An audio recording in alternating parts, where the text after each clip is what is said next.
மத்தேயு எழுதின நற்செய்தி நூல் 18ஆம் அதிகாரம் 19வது வசனம். அல்லாமலும் உங்களில் 2 பேர் தாங்கள் வேண்டிக் கொள்ள போகிற எந்த காரியத்தை குறித்தாகிலும் பூமியிலே ஒருமனப்பட்டிருந்தால் பரலோகத்தில் இருக்கிற என் பிதாவினால் அது அவர்களுக்கு உண்டாகும் என்று உங்களுக்கு சொல்லுகிறேன்.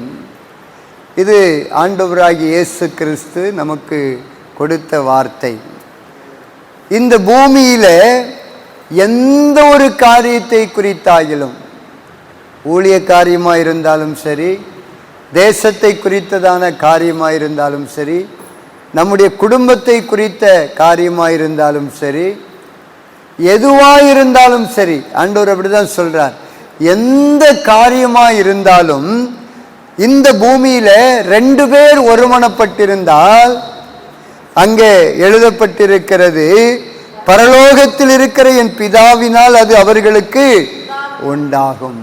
என்ன காரியமா இருந்தாலும் சரி, நாம ஒருமனப்பட்டு ஆண்டவருடைய சமூகத்தில் கேட்கிற பொழுது அது உண்டாகும், அது நடக்கும் என்று ஆண்டவர் நமக்கு வாக்கு பண்ணியிருக்கிறார். ஆனால் நம்ம எத்தனையோ காரியங்களுக்காக தேவ சமூகத்தில் ஜெபிக்கிறோம். நம்ம குடும்ப காரியத்திற்காக நம்ம ஒருமனப்பட்டு ஜெபிக்கிறோம். சபை காரியங்களுக்காக, தேசத்தில் நடக்கிற காரியங்களை குறித்து நம்ம ஜெபிக்கிறோம். பல காரியங்களை குறித்து ஆண்டவரிடத்தில் நாம் ஜெபிக்கிறோம். ஆனால் எல்லாவற்றிற்கும் பதில் வருகிறதா? எல்லாவற்றிற்கும் பதில் வருவதில்லை. நாம ஜெபிக்கிற காரியத்திற்கு உடனடியாக பதில் வரும் என்று ஆண்டவர் சொல்லியிருக்கிறார். என் நாமத்தினால எதை கேட்டாலும் நான் உங்களுக்கு தருவேன். ஆபத்து காலத்தில் என்னை நோக்கி கூப்பிடு, நான் உன்னை விடுவிப்பேன். இது நமக்கு ஆண்டவர் கொடுத்திருக்கிற வாக்குத்தத்தம். ஆனா எத்தனையோ முறை நம்ம ஆண்டவரை நோக்கி கூப்பிடுகிறோம், எத்தனையோ முறை ஆண்டவரிடத்துல ஜெபம் பண்ணுகிறோம், எத்தனையோ காரியங்களுக்காக ஆண்டவருடைய சமூகத்துல ஜெபம் பண்ணுகிறோம். ஆனால் அது பிதாவினாலே உண்டாகாமல் போகிறது. ஜெபத்திற்கு ஆண்டவரிடத்திலிருந்து பதில் வராமல் போகிறது. ஆனா ஆண்டவர் சொல்றார், இந்த பூமியில எந்த ஒரு காரியத்தை குறித்தாகிலும் 2 பேர் ஒருமனப்பட்டிருந்தால் அப்பொழுதே அது உண்டாகும் என்பது ஆண்டவர் நமக்கு கொடுத்திருக்கிற வாக்குத்தத்தம். ஆனா இந்த வாக்குத்தத்தத்தின்படி நாம கேட்கிற காரியம் நடப்பதில்லை. அதுக்கு காரணம் என்ன அப்படின்னா, நமக்குள்ள ஒருமனம் இல்லை. இன்னைக்கு 20-30 பேர் நம்ம கூடி ஜெபம் பண்றோம் அப்படின்னா,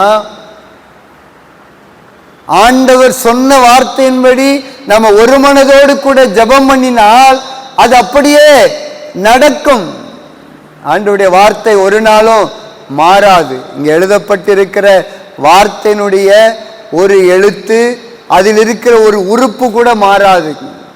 ஆண்டவர் என்ன சொல்லியிருக்கிறாரோ அது அப்படியே நடக்கும். ஆண்டவர் சொல்றார், 2 பேர் நீங்க ஒருமனப்பட்டு ஜெபம் பண்ணுனா, நீங்க ஜெபம் பண்ணின காரியம் உங்களுக்கு கிடைக்கும்னு ஆண்டவர் சொல்றார். ஆனா நம்ம ஜெபம் பண்றோம், கிடைப்பதில்லை. காரணம் என்ன அப்படின்னா, நமக்குள்ள ஒருமனம் இல்லை. ஒருமனம் இல்லாததுனால தான், ஒற்றுமை இல்லாததுனால தான் இன்னைக்கு நம்ம ஜெபம் கேட்கப்படுவதில்லை. ஆண்டவருடைய சமூகத்தில் இன்னைக்கு பல இடங்களில தேசத்திற்காக ஜெபம் ஏறெடுக்கப்பட்டு கொண்டே இருக்கிறது. ஆண்டவரே எங்க இந்தியாவை ரட்சியும், ஆண்டவரே எங்க இந்தியாவை ரட்சியும் என்று எல்லா இடங்களிலே ஜெபம் ஏறெடுக்கப்படுகிறது. ஆனா பெரிய ஒரு ரட்சிப்பு, பெரிய ஒரு எழுப்புதல் நம்ம தேசத்துல உண்டாகிறது போல நமக்கு தெரியவில்லை. ஆனா ஏராளமான ஜெபங்கள் இன்று இந்த நாட்களில ஏறெடுக்கப்படுகிறது. எல்லா இடங்களிலேயும் கூடி கூடி ஜெபம் ஏறெடுக்கப்படுகிறது. ஆனால் பதில் வந்த மாதிரி தெரியல. ஆனா நம்ம ஆண்டவர் பதில் கொடுப்பதற்கு ஆயத்தமா இருக்கிறார். ஆனா அவர் விரும்புகிறபடி நம்முடைய ஜெபம் ஏறெடுக்கப்படுவதில்லை. அவர் நம்ம கூடி வந்த உடனே நம்ம கேட்கிற காரியத்திற்கெல்லாம் அப்படியே ஆமென்று ஆமென்னு அப்படியே பதில் கொடுக்கணும் அப்படின்னு இறங்கி வருகிறார். ஆனால் ஜெபிக்கிற நமக்குள்ள ஒரு மனம் இல்லாமல் ஜெபிக்கிறோம். அதனால ஆண்டவரால பதில் கொடுக்க முடியவில்லை. ஆதி அப்போஸ்தலர் காலத்துல ஒரு மனம் இருந்தது. எல்லாரும் ஒருமனப்பட்டவர்களாக தேவ சமூகத்தில் கூடியிருந்தார்கள். கூடி இருந்ததன் நிமித்தம் அவர்களுடைய ஜெபம் கேட்கப்பட்டது. அந்த நாட்களில் ஆண்டவரே எங்க பகுதியில் இருக்கிற மக்களையெல்லாம் சந்தியும், மக்களையெல்லாம் ரட்சியும் என்று ஆண்டவருடைய சமூகத்தில் கேட்டார்கள். அதன்படியே ஆண்டவர் ஒரே பிரசங்கத்தில் 3000 பேரை ரட்சித்தார். இன்னைக்கு ஒரு பிரசங்கத்தில் 3000 பேர் ரட்சிக்கப்படுகிறார்களா? இல்லை. ஒரு ஆத்துமா கூட ரட்சிக்கப்படுகிறது போல தெரியல. பிரசங்கங்கள் ஏராளங்கள் நடக்கிறது, ஏராளமான கூட்டங்கள் நடக்கிறது. ஆனா ஜனங்கள் ரட்சிக்கப்படுகிறார்களா, ஆண்டவர் பக்கமாய் திரும்புகிறார்களா என்பது இன்றைக்கு பெரிய கேள்விக்குறிதான். அதுக்கு காரணம் என்ன அப்படின்னா, ஒரு மனம் இல்லை. விசுவாசிகளுக்குள்ள ஒரு மனம் இல்லை, ஊழியர்களுக்குள்ள ஒரு மனம் இல்லை. எப்படி பரிசுத்த ஆவியானவர் கிரியை செய்வார்? ஒரு கூட்டம் நடக்குது அப்படின்னா 10 ஊழியக்காரங்க மேடையில் இருக்கிறாங்கன்னா 10 பேருக்குள்ள ஒரு மனம் இல்லை. எப்படி ஆண்டவரால கிரியை செய்ய முடியும்? 50 விசுவாசிகள் இருக்கிறாங்க அப்படின்னா ஜெபிக்கிற 50 பேருக்குள்ள ஒரு மனம் இல்லை. எப்படி ஆண்டவரால கிரியை செய்ய முடியும்? இன்னைக்கு ஜெபிக்க வந்திருக்கிற நமக்குள்ள ஆண்டவர் ஒரு மனதை விரும்புகிறார், ஒரு மனதை விரும்புகிறார்.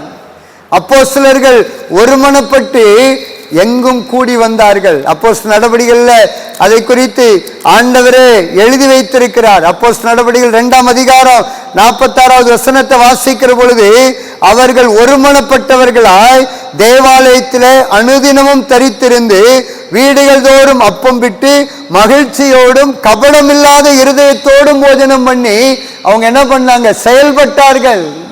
கபடு என்பது அவர்களுடைய இருதயத்தில் இல்லை. ஆனா இன்னைக்கு விசுவாசிகளுடைய இருதயத்தில் கபடு இருக்கிறது, வஞ்சகம் இருக்கிறது. 10 பேர் இருக்கிறாங்கன்னா ஒருத்தர் ஆசீர்வதிக்கப்பட்டு போனா மீதி 9 பேருக்கும் இன்னைக்கு அது சந்தோஷமாய் காணப்படுவது இல்லை.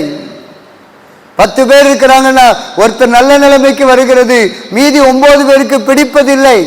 இதுதான் இன்னைக்கு கிறிஸ்தவ உலகத்துல ஊழியக்காரர்களுடைய வட்டாரத்தில் கூட இதுதான் நடக்குது. ஒரு ஊழியம் வளருகிறது என்றால் இன்னொரு ஊழியக்காரருக்கு பிடிப்பதில்லை. எப்படி ஆண்டவர் கிரியை செய்ய முடியும்? ஆனா ஆதி அப்போஸ்தலர் காலத்துல மகிழ்ச்சியோடு கூட ஒருமனப்பட்டவர்களாக, கபடம் இல்லாதவர்களாக அவர்கள் தேவனை துதித்துக் கொண்டிருந்தார்கள். ஆகையினால ஒரே பிரசங்கத்தில் 3000 பேர், அடுத்த பிரசங்கத்தில் 5000 பேர், அடுத்த திரள் கூட்ட மக்கள் ரட்சிக்கப்பட்டார்கள். ஒரு மனதோடு கூட ஆண்டவருடைய சமூகத்தில் சபையார் ஜெபம் பண்ணினார்கள். ஜெபம் பண்ணினதன் நிமித்தம் தேவதூதன் வானத்திலிருந்து இறங்கி சிறைச்சாலை கதவை திறந்து பேதுருவை வெளியே கொண்டு வந்து விட்டுட்டு போனார். இன்னைக்கு நடக்குதா? இல்லை. காரணம் நமக்குள்ள ஒரு மனம் இல்லை. அதனால இன்னைக்கு ஆண்டவர் நமக்குள்ள ஒரு மனதை எதிர்பார்க்கிறார், ஐக்கியத்தை எதிர்பார்க்கிறார். தேவன் நம் நடுவில் இறங்கி கிரியை செய்ய வேண்டும் என்றால் ஒரு மனம் அவசியம். சங்கீதம் 133 நீங்க வாசித்து பார்ப்பீர்கள் என்றால் ஆண்டவர் எழுதி வைத்திருக்கிறார், சகோதரர்கள் ஒருமித்து வாசம் பண்ணுவது எத்தனை நன்மையும் எத்தனை இன்பமாய் இருக்கிறது என்று ஆண்டவருடைய வார்த்தை சொல்லுகிறது. அங்கே என்றென்றைக்கும் ஆசீர்வாதமும் ஜீவனும் உண்டாயிருக்கும் என்று ஆண்டவர் எழுதி வைத்திருக்கிறார். எந்த இடத்துல சகோதரர்கள் ஒருமித்து வாசம் பண்ணுகிறார்களோ, எந்த ஊழியத்துல சகோதரிகள் ஒருமனப்பட்டிருக்கிறார்களோ, எந்த திருச்சபையில சகோதர சகோதரிகள் ஒருமனப்பட்டிருக்கிறார்களோ அந்த திருச்சபை ஆசீர்வதிக்கப்பட்ட ஒரு திருச்சபையாக இருக்கும். எந்த குடும்பத்துல ஒருமனம் இருக்கிறதோ அந்த குடும்பம் ஆசீர்வதிக்கப்படும். ஆண்டவரே சொல்றார், சகோதரர்கள் ஒருமனப்பட்டு வாசம் பண்ணுவது, அந்த சங்கீதத்தை நம்ம வாசிக்கலாமா? சங்கீதம் 133. இதோ சகோதரர் ஒருமித்து வாசம் பண்ணுகிறது எத்தனை நன்மையோ எத்தனை இன்பமா இருக்கிறது. 3வது வசனம், எர்மோன் மேலோ சீயோன் பர்வதத்தின் மேலும் இருக்கும் பனிக்கும் ஒப்பாயிருக்கிறது. அங்கே கர்த்தர் என்றென்றைக்கும் ஆசீர்வாதத்தையும் ஜீவனையும் கட்டளையிடுவார். எங்கே ஒரு மனம் இருக்கிறதோ, எங்கே ஒற்றுமை இருக்கிறதோ, எங்கே ஐக்கியம் இருக்கிறதோ, அந்த இடத்துல ஆண்டவர் என்றென்றைக்கும் ஆசீர்வாதத்தையும் ஜீவனையும் கட்டளையிட்டு கொண்டே இருப்பார். எந்த இடத்துல பிரிவினை இருக்கிறதோ, எந்த இடத்துல ஐக்கிய குறைவு இருக்கிறதோ, அந்த இடம் ஆசீர்வதிக்கப்பட முடியாது. அந்த இடம் நாளுக்கு நாள் விருத்தி அடையாது. அந்த இடம் நாளுக்கு நாள் உயர்வுக்கு நேராக கடந்து செல்லாது. அதனால இன்னைக்கு ஆண்டவர் நமக்குள்ள ஒரு மனதை எதிர்பார்க்கிறார். சகோதர சிநேகிதத்தை எதிர்பார்க்கிறார். இந்த பூமியில சகோதர சிநேகம்தான் முதன்மையானது. ஆண்டவர் பழைய ஏற்பாட்டு அந்த கட்டளைகள் எல்லாம் சுருக்கி புதிய ஏற்பாட்டில் ஆண்டவர் சொல்ற வார்த்தை, உன்னை நேசிக்கிறது போல நீ பிறனை நேசிக்கணும். இது முதல் கட்டளைக்கு ஒப்பான கற்பனை, இணையானது. நம்ம முழு உள்ளத்தோடு ஆண்டவரை நம்ம நேசிக்கணும். அடுத்தது, நம்மளை நேசிக்கிறது போல மற்றவர்களை நேசிக்க வேண்டும், மற்றவர்களிடத்தில் அன்பு செலுத்த வேண்டும். அதனால்தான் ஆண்டவர் சொல்றார், காண்கிற சகோதரனிடத்துல அன்பு கூறாமல் காணாத தேவனிடத்துல எப்படி அன்பு கூறுவாய்? யோவான் புஸ்தகத்துல ஆண்டவர் எழுதி வைத்திருக்கிறார் பாருங்க. ரொம்ப அருமையான வார்த்தைகளை அங்க ஆண்டவர் உபயோகப்படுத்துகிறார். 1 யோவான் 4ஆம் அதிகாரம் 20வது வசனத்தை வாசிக்கிற பொழுது, தேவனிடத்தில் அன்பு கூறுகிறேன் என்று ஒருவன் சொல்லியும் தன் சொந்த சகோதரனை பகைத்தால் அவன் பொய்யன். தான் கண்ட சகோதரிடத்தில் அன்பு கூறாதிருக்கிறவன் தான் காணாத தேவனிடத்தில் எப்படி அன்பு கூறுவான்? பாருங்க, நம்ம வீட்டுக்குள் இருக்கிற ஒருத்தர் நம்மளை நேசிக்க முடியலன்னா, நம்மளால அன்பு கூற முடியலன்னா, ஆண்டவர் சொல்றார், நீ காணாத தேவனிடத்தில் எப்படி அன்பு கூறுவாய்? ஆண்டவர் கேட்கிறார். அப்படி காணாத தேவனாகிய உம்மை நான் ஆராதிக்கிற ஆண்டவரே நீ சொன்னா, ஆண்டவர் சொல்ற, நீ பொய்யன். உன் வீட்டுக்குள்ள இருக்கிறவங்கள உன்னால நேசிக்க முடியல, அன்பு செலுத்த முடியல அப்படின்னா காணாத தேவனை ஆராதிக்க முடியாது. அதுதான் அந்த அர்த்தம். ஆண்டவர் சொல்றார், கண்ட சகோதரிடத்தில் அன்பு கூறாம காணாத தேவனிடத்தில் எப்படி அன்பு கூறுவாய் என்று ஆண்டவர் கேட்கிறார். அதனால இன்னைக்கு நம்ம 10 பேர் இருந்தோம் அப்படின்னா 10 பேரும் ஒரு மனமா இருக்கணும். அப்படி ஒரு மனமா இருந்தாதான், ஒற்றுமையா இருந்தாதான், ஐக்கியமா இருந்தாதான் நம்ம ஜெபம் கேட்கப்படும். நம்ம 10 பிரிவா இருந்துட்டு எத்தனை மணி நேரம் தேவ சமூகத்தில் ஜெபம் பண்ணினாலும் சரி, நம்ம ஜெபம் பரலோகத்திற்கு போகும். ஆனா பரலோகத்திலிருந்து நமக்கு பதில் வரவே வராது. பதில் நமக்கு வராது, ஆண்டவர் கொடுக்க முடியாது. ஏன் அப்படின்னா, ஆண்டவர் இந்த வார்த்தையை மீற மாட்டார். ஆண்டவர் சொன்ன வார்த்தை தான். இந்த பூமியில எந்த ஒரு காரியத்தை குறித்தாகிலோ 2 பேர் ஒருமனப்பட்டால் அப்பொழுதே அவர்கள் வேண்டிக் கொள்வதை பிதாவானவர் அருளுவார். ஆண்டவர் நம்ம ஜெபத்தை கேட்டுட்டு பதில் கொடுப்பதற்காக இறங்கி வருவார். வரும்போது பார்ப்பார், பதில் அவர் கையில் இருக்கும். ஆனா அதை பெற்றுக்கொள்வதற்கு ஜெபிக்கிறவர்களிடத்துல ஒரு மனம் இல்லை. ஒரு மனம் இல்லாததுனால அப்படியே ஆண்டவர் என்ன பண்ணுவார், அந்த ஜெபத்திற்கு பதில் கொடுக்காம கடந்து போயிடுவார். அதனால இவ்வளவு நேரம் நம்ம தேவ சமூகத்துல ஜெபித்திருக்கிறோம்.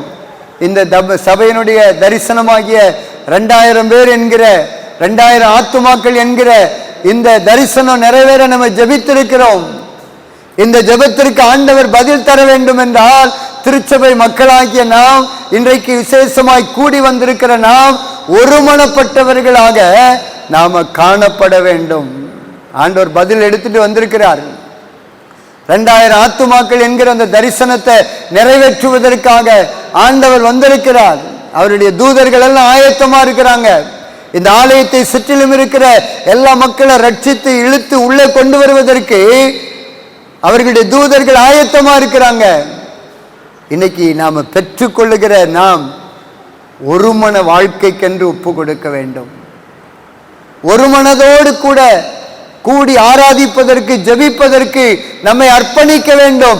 அப்படி அர்ப்பணிப்போம் என்றால் நாம ஜெபித்த ஜெபத்திற்கு எல்லாம் ஆண்டவர் இப்பொழுதே பதில் தந்து விடுவார். ஆதி அப்போஸ்தலர்கள் ஒருமனப்பட்டவர்களாக, கபடில்லாதவர்களாக அவங்க ஜெபம் பண்ணாங்க. அதனால 3000 பேரை ஆண்டவர் ஒரே நாள்ல சந்தித்து ரட்சித்தார். 5000 பேர் ரட்சிக்கப்பட்டார்கள். திரள் கூட்ட மக்கள் ரட்சிக்கப்பட்டார்கள். அற்புத அடையாளங்கள் வெளியரங்கமாய் நடந்தது. பிறவி சப்பானி நடக்கிறான். மரித்து போனவங்க உயிரோடு கூட எழும்புறாங்க. இன்னைக்கு அப்படிப்பட்ட அற்புதங்கள் ஏன் நம்ம பகுதியில நடக்கல? காரணம், நமக்குள்ள ஒரு மனம் இல்லை, நமக்குள்ள ஒற்றுமை இல்லை, நமக்குள்ள ஐக்கியம் இல்லை. ஒரு மனதிலே நம்ம குறைவுபட்டு இருக்கிறோம். அதனாலதான் வெளியரங்கமான அற்புத அடையாளங்கள் இன்றைக்கு சபைகளிலே நடப்பதில்லை, கூட்டங்களிலே நடப்பதில்லை. ஆவியானவர் நமக்கு கற்றுக் கொடுக்கிற காரியம் ஒரு மனதோடு கூட இருப்பதற்கு ஒப்பு கொடுங்க. கபடில்லாத மகிழ்ச்சியோடு கூட கர்த்தரை ஆராதிக்கிற அந்த சுபாவத்திற்குள்ள கடந்து செல்ல வேண்டும். ஒரு மனம் நமக்கு வேணும். அப்படின்னா மன்னிக்கிற அந்த சுபாவம் வேணும். ஆண்டவர் அதை தான் சொல்றார். கிறிஸ்து உங்களை மன்னித்தது போல நீங்கள் ஒருவரை ஒருவர் மன்னியுங்கள். ஒருவரை ஒருவர் மன்னியுங்கள். நமக்குள்ள குறைபாடுகள் உண்டு. ஏன்னா ஆண்டவரே சொல்லிட்டார், நல்லவன் ஒருவனாகிலும் இல்லை. இந்த பூமியில நல்லவர்கள் ஒருவர் கூட கிடையாது. ஊழியக்காரங்களா இருக்கட்டும், விசுவாசிகளா இருக்கட்டும், எல்லாருமே தேவனுடைய பார்வையில பாவிகள் தான். வசனம் சொல்லுகிறது, நல்லவன் ஒருவனாகிலும் இல்லை. நான் நல்லவன் அப்படின்னு சொல்ல முடியாது. உங்க பார்வைக்கு வேணா நான் நல்லவனா தெரியலாம், என் பார்வைக்கு வேணா நீங்க நல்லவர்களாக தெரியலாம். ஆனா தேவனுடைய பார்வையில நானும் நல்லவன் அல்ல, நீங்களும் நல்லவர்கள் அல்ல. நம்ம நல்லவர்களை நோக்கி நம்ம அனுதினமும் என்ன பண்றோம்னா, பரிசுத்தத்தை நோக்கி அனுதினமும் நம்ம முன்னேறி சென்று கொண்டே இருக்கிறோம். அதனால்தான் வேதம் சொல்லுகிறது, பரிசுத்தம் உள்ளவன் இன்னும் பரிசுத்தமாகட்டும். இந்த பரிசுத்தம் போதாது, இந்த உண்மை நமக்கு போதாது. அதனால்தான் ஆண்டவர் சொல்றார், இன்னும் ஒவ்வொரு நாளும் பரிசுத்தத்தின் மேல் பரிசுத்தம் அடைந்து தேவனை நோக்கி நம்ம பிரயாணப்பட்டு கொண்டிருக்கிறோம். நாம நல்லவர்கள் அல்ல, நம்மோடு கூட பழகுகிறவர்கள், பேசுகிறவர்கள் நல்லவர்கள் அல்ல. ஆனாலும் நம்ம என்ன பண்ணணும்னா, அவர்களை நாம் ஏற்றுக்கொள்ள வேண்டும். அதுதான் வேதம் சொல்லுகிறது. கிறிஸ்து உங்களை ஏற்றுக்கொண்டது போல நீங்கள் ஒருவரை ஒருவர் ஏற்றுக்கொள்ளுங்கள். உங்க குற்றங்களை இயேசு மன்னித்தது போல நீங்க மற்றவர்களுடைய குற்றங்களை மன்னியுங்கள். அந்த மன்னிக்கிற, அந்த சகிக்கிற, ஏற்றுக்கொள்ளுகிற இந்த தன்மையெல்லாம் நமக்குள்ள இருந்தால்தான் நாம ஒரு மனதோடு கூட வாழ முடியும். இன்னைக்கு குடும்பத்திற்குள்ள, கணவன் மனைவிக்குள்ள ஒரு மனம் இல்லை, பெற்றெடுத்த பிள்ளைக்கும் தகப்பனுக்கும் தாய்க்குள்ள ஒரு மனம் இல்லை. ஒரு மனம் குறைந்து கொண்டே போகிறது, அன்பு தணிந்து கொண்டே போகிறது. அக்கிரமம் மிகுதியாவதினால அன்பு தணிகிறது. இன்னைக்கு நல்ல காரியங்களை செய்வதற்கு மனிதர்கள் இல்லை. அக்கிரமம், அநியாயம், கபடு, வஞ்சகம். ஒருவர் உயர்வது ஒருத்தருக்கு பிடிக்கிறது இல்லை. எப்படி அவங்கள கீழே இழுத்து போடலாம் அப்படின்னு நினைக்கிறாங்க. அதனால அன்பு தணிந்து போகிறது. ஆனா ஆண்டவருடைய பிள்ளைகளாகிய நம்முடைய அன்பு தணிந்து போகக்கூடாது. நம்முடைய அன்பு தணிந்து போகக்கூடாது. கடைசியா ஒரே ஒரு வசனத்தை மாத்திரம் சொல்லி நான் முடிக்க வேண்டும் என்று விரும்புகிறேன். பாருங்க, இயேசு கிறிஸ்துனுடைய அன்பு எப்படி இருந்தது என்பதை குறித்து யோவான் எழுதின நற்செய்தி நூல் 13ஆம் அதிகாரத்துல ஆண்டவர் ரொம்ப தெளிவா எழுதி வைத்திருக்கிறார். யோவான் 13வது அதிகாரம் 1வது வசனம், பஸ்கா பண்டிகைக்கு முன்னே இயேசு உலகத்தை விட்டு பிதாவிடத்திற்கு போகும்படியான தம்முடைய வேலை வந்ததென்று அறிந்து தாம் இந்த உலகத்தில் இருக்கிற தம்முடையவர்களிடத்தில் அன்பு வைத்தபடியே முடிவு பரியந்தம் அவர்களிடத்தில் அன்பு வைத்தார். பாருங்க, இதுதான் இயேசுனுடைய அன்பு. 3 வருஷம் ஊழியத்தில் கூடவே சீசர்களை வைத்திருந்தார். ஆரம்ப நாட்கள்ல எப்படி அந்த சீசர்களை நேசித்தாரோ, சீசர்கள் மீது ஆண்டவர் எப்படி அன்பு வைத்திருந்தாரோ, அதே அன்பு முடிவு பரியந்தம் இருந்தது. அதனாலதான் எல்லாரையும் கூட்டு வாங்கப்பா அப்படின்னு உட்கார வச்சு எல்லாருடைய கால்களையும் கழுவி அதுக்கு பின்னாடி அவர்களுக்கு திருவிருந்து கொடுத்தார். பாருங்க, அன்பு குறைந்து போகவே இல்லை. இயேசுவின் அன்பு குறைந்து போகவே இல்லை. கூட இருந்தவங்க எல்லாரும் நல்லவங்களா? நல்லவங்க இல்லை. அப்பப்போ இயேசு கிறிஸ்துவை கோபப்படுத்துற காரியத்தை கூட இருந்த சீசர்கள் செய்தார்கள். ஆனாலும் அவர்களை இயேசு என்ன பண்ணார்னா நேசித்தார். இன்னைக்கு நம்ம அன்பு எப்படி இருக்குதுன்னா, 1 வாரம் 10 நாள்ல அன்பு குறைஞ்சு போயிருது. பேசுகிற பொழுது பழகிற பொழுது ஆரம்பத்தில் அன்பு நல்லா இருக்குது. ஆனா போக போக அவர்கள் செய்கிற காரியம், அவர்களுடைய அந்த சுபாவம், அவர்களுடைய குறைபாடான இந்த காரியங்களை பார்க்கிற பொழுது அன்பு குறைந்து போகிறது. இதுதான் மாய்மாலமான அன்பு. உண்மையான அன்பு இயேசுவின் அன்பு. இன்னைக்கு நாம இயேசுவை பார்த்து வாழ வேண்டும். நாம அப்படியே அவரை பார்த்து வாழ்வதற்காகத்தான் அடிச்சுவடுகளை விட்டுட்டு போயிருக்கிறார். நமக்காக இந்த வேதத்தை எழுதி தந்திருக்கிறார். இன்னைக்கு இயேசுவின் அன்பு மாறாமல் இருந்தது. கடைசி வரைக்கும் ஒரே மாதிரி நேசித்தார். இன்னைக்கு அப்படிப்பட்ட அன்பு நமக்குள்ள இல்லை. அதனால்தான் இன்னைக்கு ஒரு மனம் வரல. ஒருத்தருக்கு ஒருத்தர் நம்ம பார்க்கிற பொழுது அவங்க செய்யற தப்பு, அவங்க பேசுற காரியம்தான் ஞாபகத்துக்கு வருகிறது. ஆனா அது ஞாபகத்துக்கு வரக்கூடாது. ஏன்னா கிறிஸ்து நம்மளை மன்னித்தது போல நாமும் ஒருவரை ஒருவர் மன்னிக்க வேண்டும். எப்போ ஏசப்பா முன்னாடி போனாலும் சரி, ஏசப்பா நம்மளை எப்படி பார்க்கிறார்னா நீதிமானாக பரிசுத்தவானாக தான் பார்க்கிறார். ஐயோ இவன் துரோகி, இவன் ஏமாற்றுக்காரன், என்னை மறுதளித்தவன், எனக்கு விரோதமா எழும்பின குடும்பத்திலிருந்து வந்தவன் அப்படின்னு இயேசு பார்க்கிறதில்லை. அப்போஸ்தலனாகிய பவுல் சொல்றார், பாவிகளில் பிரதான பாவி நான். சபைக்கு விரோதமா எழும்பினவன், கிறிஸ்தவர்களை துன்பப்படுத்தினவன், சிறைச்சாலையில கொண்டு போய் போட்டவன். ஆனாலும் இயேசுவிடத்தில் வந்த பொழுது அந்த பாவத்தெல்லாம், அந்த தவறெல்லாம் மன்னிச்சு மறந்து அவனை பரிசுத்தவனாய் நீதிமானாய் மாற்றினார். அவன் இயேசுவுக்கு முன்னாடி வருகிற பொழுது ஒருபோதும் அவனுடைய குற்றத்தை குறித்து அவர் எண்ணுவதே இல்லை. ஏன்னா நம்ம ஆண்டவர் பாவத்தை முதுகுக்கு பின்னாடி போட்டுருவார், சமுத்திரத்தின் ஆழத்துக்கு போட்டுருவார். ஏன் அப்படின்னா சமுத்திரத்தின் ஆழம் எவ்வளவுன்னு தெரியாது, முதுகுக்கு பின்னாடி ஒன்னு இருந்தா தெரியாது, அதை மறந்துடுறேன்னு சொல்றார். மேற்குக்கும் கிழக்குக்கும் எவ்வளவு தூரமோ அவ்வளவு தூரமாய் விலக்கி போடுவேன்னு சொல்றார். இயேசு மன்னித்தது போல நம்மளை இயேசு மன்னித்திருக்கிறார். எவ்வளவு பெரிய தப்பு பண்ணிட்டு போய் ஆண்டவரே நான் மன்னிச்சிருங்கப்பா நீ கேட்டா உடனே சரி மகனே சரி மகளே இனி தப்பு பண்ணாத, இனி பாவம் செய்யாத போனி சொல்லுகிற நல்ல தெய்வம் நம்ம இயேசு. விபச்சாரத்துல கண்டுபிடிக்கப்பட்டவளை கொண்டு போய் நிறுத்துறாங்க, எல்லாரும் கல்லெறிஞ்சி கொலை பண்ணணும்னு நிறுத்துறாங்க. ஆனா இயேசு சொன்ன காரியம், இனி பாவம் செய்யாத போ. இதுதான் இயேசுவின் அன்பு. பாவியான ஸ்திரீ இயேசுவின் பாதத்துல வந்து விழுறான். எல்லாரும் இவ பாவியாச்சே, இயேசு சொல்றார் உன் பாவத்தை மன்னிச்சிட்டேன், சமாதானத்தோட போ. இதுதான் ஆண்டவருடைய அன்பு. அப்படியே நம்மளை ஏற்றுக்கொள்ளுகிறார்.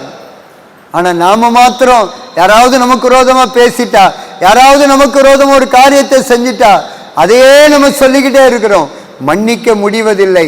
ஆனா நம்ம என்ன பண்ணணும் அப்படின்னா மன்னிக்க வேண்டும். நம்ம பாவம் மன்னிக்கப்படணும் அப்படின்னா நாம மற்றவர்களுடைய பாவத்தை மன்னிக்கணும். நமக்கு இயேசு பரமண்டல ஜெபத்தில் அதை தான் கற்றுக் கொடுத்திருக்கிறார். உங்க கடனாளிகளுக்கு நீங்க மன்னிக்கிறது போல உங்க பாவ கடன்களை நான் மன்னிப்பேன். நீங்க மற்றவங்க செஞ்ச தப்ப மன்னிச்சீங்க அப்படின்னா, மன்னிச்சு மறந்தீங்க அப்படின்னா நான் உங்க பாவத்தை மன்னிச்சு மறப்பேன். நான் இல்லை அப்படின்னா உங்க பாவத்தை நான் மன்னித்து மறக்க மாட்டேன். அதனால தான் ஒருத்தன் காணிக்க போட வருகிற பொழுது ஆண்டவர் சொல்றார் உன் காணிக்க இங்கேயே இருக்கட்டும், நீ போய் முதல்ல ஒப்புரவாயிட்டு வா, அதுக்கு பின்னாடி வந்து உன் காணிக்கையை செலுத்து. காணிக்கையை விட ஆண்டவருக்கு சகோதர சிநேகம் முக்கியம். காணிக்கையை விட சகோதரர்கள் சகோதரிகள் ஒருமனமாய் வாழ்வது முக்கியம். அதனாலதான் உன் காணிக்கை இங்கேயே இருக்கட்டும், உன் காணிக்கை இப்போ எனக்கு வேண்டாம், நீ போய் உன் வீட்டில் இருக்கிற உன் அண்ணங்கிட்டையோ உன் தம்பிக்கிட்டையோ சபையில் இருக்கிற ஏதோ ஒரு விசுவாசிக்கிட்டையோ நீ ஒப்புரவாகாம இருந்தா முதல்ல போய் ஒப்புரவாயிட்டு வா, அதுக்கு பின்னாடி உன் காணிக்கை கொண்டு வா, நான் அதை ஏற்றுக்கொள்ளுகிறேன் என்று ஆண்டவர் சொல்லுகிறார். இன்னைக்கு நிறைய பேருடைய காணிக்க பலிபீடத்திலே தான் இருக்குது, ஆண்டவர்கிட்ட போகல. காரணம் என்ன அப்படின்னா, காணிக்க போடுறவங்க யாரோ ஒருத்தர் மேல கசப்பையும் வைராக்கியத்தையும் பேசாது இருக்கிற சண்டையோடு கூட இருக்கிற அந்த காரியங்கள் இருக்கிறது. நான் நிறைய இடத்துல சொல்றது, காணிக்க போடுறதுக்கு முன்னாடி நீங்க காணிக்க போட்டு அதற்குரிய ஆசீர்வாதத்தை நீங்க பெற்றுக்கொள்ளணும்னா நீங்க முதல்ல போய் ஒப்புரவாயிட்டு வாங்க. இல்லையா நீங்க காணிக்கையே தயவு செய்து போடாதுங்க. ஒப்புரவாக முடியலை அப்படின்னா உங்க காணிக்கைக்கு ஆசீர்வாதம் கிடையாது. வசனத்தை தான் நான் உங்களுக்கு சொல்றேன். நம்மளால ஒப்புரவாக முடியல, யாரோ ஒருத்தர் சபையில் இருக்கிறாங்க, அவங்கள்ட்ட நம்ம பேசாம ஒரு மனமா இல்லாம ஐக்கியம் இல்லாம ஏதோ ஒரு கசப்பையோ வைராக்கியத்தையோ வச்சுக்கிட்டு நம்ம இருப்போம் அப்படின்னா நம்ம காணிக்கை போட்டால் வேஸ்ட்டு தான். அந்த காணிக்கையை ஆண்டவர் அங்கீகரிக்க மாட்டார், நிலுவையில் இருக்கும். என்னைக்கு நம்ம ஒப்புரவாகிறோமோ அன்னைக்கு தான் ஆண்டவர் நம்ம காணிக்கையை அங்கீகரிப்பார். அதனால ஒரு மனம் ரொம்ப அவசியம். ஒரு மனம் இல்லை அப்படின்னா தேவனால இறங்கி கிரியை செய்யவே முடியாது. இன்னைக்கு கிரியைகள் நடக்காமல் இருப்பதற்கு காரணம் இதுதான். விசுவாசிகளுக்குள்ள ஒரு மனம் இல்லை, ஊழியக்காரங்களுக்குள்ள ஒரு மனம் இல்லை, ஒற்றுமை இல்லை, ஐக்கியம் இல்லை. ஆனா எழுப்புதலுக்காக ஜெபிக்கிறோம், ரட்சிப்புக்காக ஜெபிக்கிறோம், ஆனா பதில் வருவதில்லை. நம்ம ஜெபம்லாம் இருக்குது. எப்போ நம்ம எல்லாரும் ஒரு மனம் ஆகிறோமோ, எப்போ ஒருவர் குற்றத்தை ஒருவர் மன்னித்து ஒருவரை ஒருவர் ஏற்றுக்கொள்ளுகிறோமோ அப்பொழுதுதான் நம்முடைய ஜெபத்திற்கு பதில் வரும். நிச்சயமா தேவன் ஒரு பெரிய ஒரு எழுப்புதலை தேசத்துல கட்டளையிட போகிறார். நிச்சயமாக தேவன் ஒரு பெரிய ஒரு எழுப்புதலை கட்டளையிடுவது உறுதி. அதற்கு முன்பாக தேவன் சபையையும் சபையை சார்ந்திருக்கிற மக்களையும் ஊழியர்களையும் ஒருமனப்படுத்துவதும் நிச்சயம். அதுக்கு தான் இன்னைக்கு திறந்த வாசலை ஆண்டவர் என்ன பண்றார், கொஞ்சம் கொஞ்சமா அடைச்சிக்கிட்டே வரார். சுவிசேஷம் அறிவிக்க முடியாத அந்த சூழ்நிலைகள் எல்லாம் இன்னைக்கு ஏற்பட்டு கொண்டிருக்கிறது.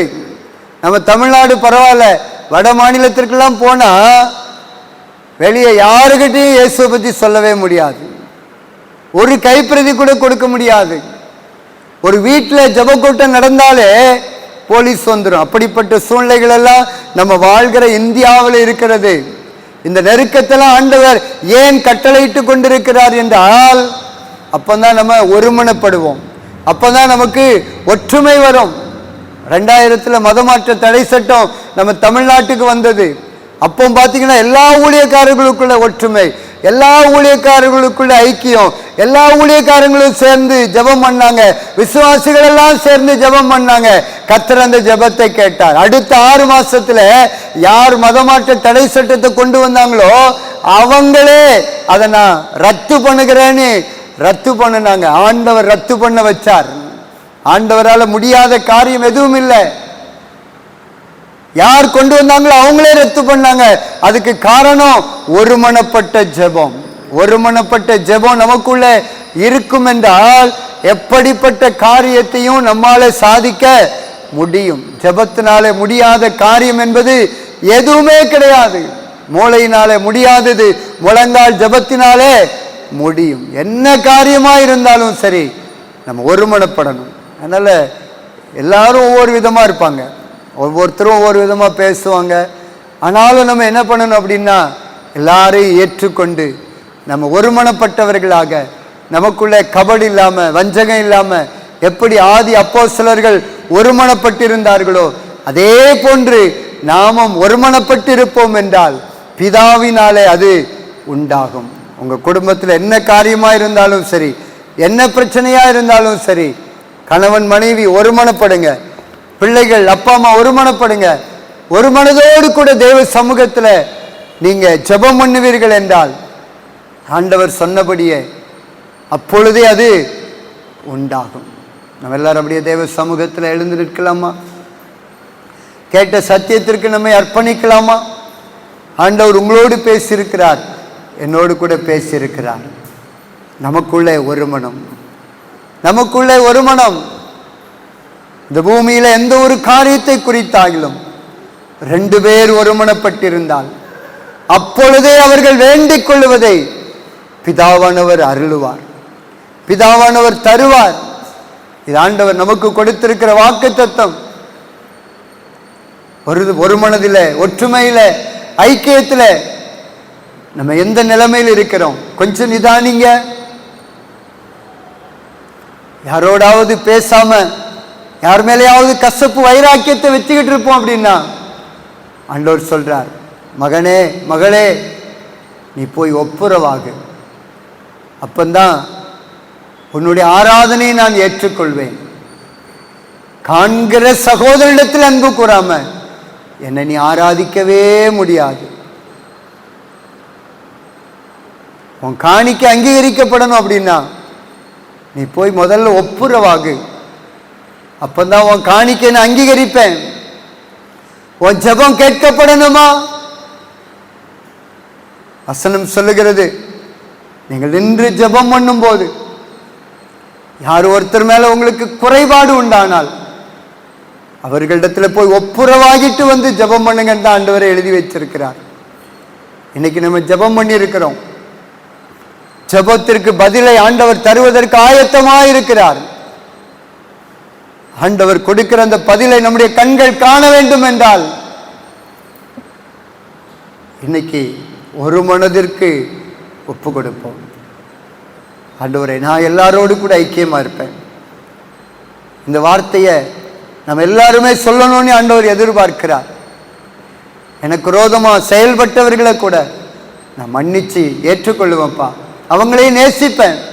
என்னை நேசிக்கிறது போல அவங்களையும் நான் நேசிப்பேன். ஆண்டவரே, இதுக்கு முன்னாடி நான் அப்படி இல்லை, என்னை மன்னிச்சிருங்க. இதுவரைக்கும் ஒரு சின்ன வைராக்கியம், சின்ன கசப்பு, சின்ன சின்ன காரியங்கள் ஆண்டவன் என் இருதயத்தில் இருந்து கொண்டே இருக்கிறது. இன்றைக்கு நான் மனப்பூர்வமாய் மன்னிக்கிறேன், மனப்பூர்வமாய் மன்னிக்கிறேன். யாரிடத்துலையும் கசப்பையோ வைராக்கியத்தையோ நான் வைக்க மாட்டேன். ஆண்டவரே, ஒப்பு கொடுங்க. தேவ சமூகத்தில் ஒரு மனம் அவசியம். ஒரு மனம் ஜெபத்திற்கு பதில் தரும். ஒரு மனம் ஆராதனைக்கு ஆசீர்வாதத்தை நமக்கு கொண்டு தரும்.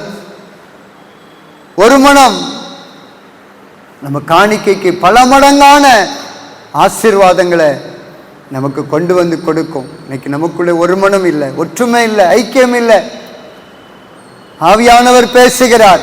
ஆகையினாலே ஒப்பு கொடுப்போமா? தேவ சமூகத்தில் ஒப்பு கொடுப்போமா? என்னை அர்ப்பணிக்கிற ஆண்டவரே, அர்ப்பணித்தே, நான் அர்ப்பணித்தே, என் ஆவி ஆத்மா சரீரம் அர்ப்பணித்தே, அர்ப்பணித்தே, நான் அர்ப்பணித்தே, என் ஆவி ஆத்மா சரீரம் அர்ப்பணித்தே. அப்பா, என்னை முழுவதும் அர்ப்பணித்தேன் ஐயா. உயிரோடு இருக்கும் நாளெல்லாம் உமக்கு சொந்தம் ஐயா. அப்பா, என்னை முழுவதும் அர்ப்பணித்தேன் ஐயா. உயிரோடு இருக்கும் நாளெல்லாம் உமக்கு சொந்தம் ஐயா.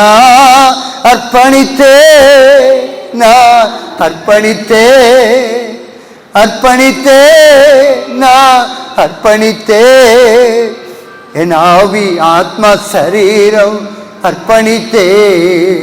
அப்பா, என்னை முழுவதும் அர்ப்பணித்தேன் ஐயா. உயிரோடு இருக்கும் நாளெல்லாம் உமக்கு சொந்தம் ஐயா. வாக்குவாதம் பொறாமைகள் தூக்கி எறிந்தேனா, வாக்குவாதம் பொறாமைகள் தூக்கி எறிந்தேனா. ஆண்டவர் இயேசுவை ஆடையாய் அணிந்து கொண்டேனா, ஆண்டவர் இயேசுவை ஆடையா அணிந்து கொண்டேனா. அர்ப்பணித்தே, நான் அர்ப்பணித்தே, அர்ப்பணித்தே, நான் அர்ப்பணித்தே, என் ஆவி ஆத்மா சரீரம் அர்ப்பணித்தே அப்பா, என்னை முழுவதும் அர்ப்பணித்தேன் ஐயா. உயிரோடு இருக்கும் நாளெல்லாம் உமக்கு சொந்தம் ஐயா. அப்பா, முழுவதுமாக அர்ப்பணிக்கிறப்பா, என்னை ஆளுகை செய்யுங்கப்பா. வாக்குவாதம், பொறாமைகள், கபடு, எரிச்சல், இது எல்லாத்தையும் நான் தூக்கி எறிகிறப்பா. கல்வாரி சிலுவையில் சிந்தின ரத்தம் என் மேலே விழட்டும். எனக்குள் இருக்கிறதான கசப்பு, வைராக்கியம், குரோதம், இவைகளெல்லாம் இப்பொழுதே கழுவப்படட்டும். ஷாக்கா ராக்கா தூலா காபா, ஒரு அக்கினி அபிஷேகத்தினால என்ன சுத்திகரிங்கப்பா. ராபா லாகா ராகாடா ரிபா ஹந்துரி கபா பாபா. எனக்குள் இருக்கிற வேண்டாத சுபாவங்கள், உமக்கு பிரியமில்லாத காரியங்கள் எல்லாம் இயேசுவின் நாமத்தில் இப்பொழுதே என்னை விட்டு நீங்கி போகட்டும்.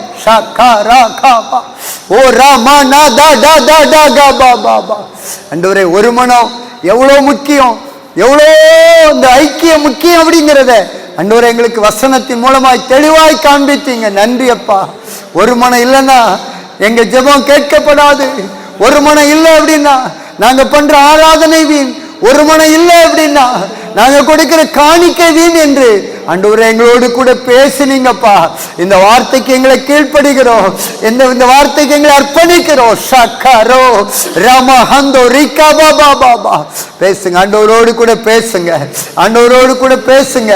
யாரோடு கூட நீங்க கசப்பு வச்சிருக்கிறீங்க, யார் மேல ஒரு கசப்பு, யார் மேல ஒரு வைராக்கியம், யார் மேல ஒரு விரோதம், இன்னைக்கே போய் ஒப்புரவாகுங்க. ஒப்புரவாகல அப்படின்னா நம்ம ஜெபம் கேட்கப்படாது. நம்ம ஜெபத்திற்கு ஆமென் என்றோ ஆமென்றோ பரலோக அங்கீகரித்த அந்த பதில் அனுப்பாது. இப்ப மன்னின ஜெபத்திற்கு ஆண்டவர் பதிலை தருவதற்கு ஆயத்தமாக இருக்கிறார். அந்த ஜெபத்தைக்கான பதிலை நம்ம பெற்றுக்கொள்ள வேண்டும் என்றால் ஒரு மன அவசியம். ஆகையினால இன்னைக்கு ஒப்புரவாகிறதற்கு ஒப்பு கொடுங்க. எவ்வளவு பெரிய தப்பு பண்ணியிருந்தாலும் சரி, எவ்வளவு பெரிய காரியங்களை செஞ்சிருந்தாலும் சரி, உங்களை தூசித்திருந்தாலும் சரி, பரவாயில்ல பரவாயில்ல பரவாயில்ல. இயேசு எப்படி எல்லாரையும் மன்னித்தாரோ அதே போல மன்னிப்பதற்கு ஒப்பு கொடுங்க. இயேசுவின் அன்பு தன்னோடு கூட இருக்கிறவர்களிடத்துல கடைசி வரைக்கும் ஒரே மாதிரி இருந்தது. அப்படியே நம்முடைய அன்புகள் ஒரே மாதிரியா இருக்கத்தக்க விதத்துல, அன்பு தணிந்து போகாதபடிக்கு இருக்கத்தக்க விதத்துல கர்த்தர் நமக்கு கிருபை கொடுக்கும்படியாக கேட்போமா. ஆண்டவரே, மாறாத ஒரு அன்பை எங்களுக்கு தாங்கப்பா. அன்புல நாங்க குறைவுபடக்கூடாது. எங்க அன்பு தணிந்து போகக்கூடாது. எங்க அன்பு தணிந்து போயிருதப்பா, எங்க அன்பு தணிந்து போயிருது. நாங்க இன்னைக்கு இருக்கிறது போல நாளைக்கு இல்லப்பா, அடுத்த மாசத்துல இல்ல, அடுத்த வருஷத்துல இல்லப்பா. ஆனா 3 வருடங்கள் உங்களோடு கூட இருக்கிறவர்களிடத்துல ஆரம்பத்துல எப்படி நேசித்தீங்களோ அதே போல கடைசி வரைக்கும் நேசித்து எங்களுக்கு முன்மாதிரியை வச்சுட்டு போயிருக்கிறீங்களே, அதை பின்பற்றி வருவதற்கு ஏசப்பா எங்களுக்கு நீங்க கிருபை தாங்கப்பா, கிருபை தாங்கப்பா. உங்க சத்தியத்திற்கு என்று எங்களை அர்ப்பணிக்கிறோம், வசனத்திற்கு என்று அர்ப்பணிக்கிறோம். வசனத்தின்படி வாழ எங்களுக்கு கிருபை தாங்க. நாங்க ஒற்றுமையோடு கூட ஒரு மனதோடு கூட இருந்து ஆண்டவரே இன்னும் அதிகமாய் ஜெபித்து ஜெயத்தை பெற கிருபை தாங்க, கிருபை தாங்க. துதி கன மகிமை எல்லாம் நமக்கு ஒருவருக்கு மாத்திரம் செலுத்து. இயேசுவின் நாமத்தில் ஜெபிக்கிறோம் நல்ல பிதாவே, ஆமென்.